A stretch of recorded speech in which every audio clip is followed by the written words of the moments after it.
હર હર મહાદેવ, જય શંકર ની ભાઈ. ભારત યાત્રા કરતા કરતા છે ને આપણે રાયગઢનો કિલ્લો એક્સપ્લોર કરીએ છીએ. રાયગઢનો કિલ્લો ભાઈ, જેને મહારાષ્ટ્રનો મેઇન કિલ્લો કહેવાય. છત્રપતિ શિવાજી મહારાજની જે રાજધાની હતી ભાઈ, એ કિલ્લામાં આવ્યો છું. અને જોરદાર કિલ્લો છે ભાઈ. આ જુઓ, જોરદાર એક નંબર કિલ્લો છે ભાઈ. અને આ જે કિલ્લો છે ને, 500 વર્ષ જૂનો કિલ્લો છે. 500 વર્ષ જૂનો કિલ્લો છે.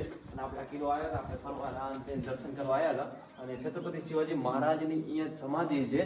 અને આ જ જગ્યાએ એમનું રાજ્યાભિષેક થયું હતું ભાઈ. અને જમીનથી એટલો ઊંચો કિલ્લો છે ને ભાઈ, એટલે પહેલાના જે રાજા મહારાજા હતા ને, જે મુગલ હતા ને, મુગલના ભાઈ પસીના છૂટી ગયા આ કિલ્લો જીતી નતા ગયા એમ. કેમ કે આ કિલ્લો એટલો ઉપર છે. અને છત્રપતિ શિવાજી મહારાજે ભાઈ એટલું દિમાગ લગાડીને આ કામ બધું કરાવ્યું હતું ને, કે આ કિલ્લાને કોઈ જીતી નતું હોતું. તો હું એ કિલ્લામાં છું અત્યારે, રાયગઢનો કિલ્લો. અને આપણી ભારતની યાત્રા કરતા કરતા આ જગ્યાએ પહોંચી આવ્યા છીએ ભાઈ.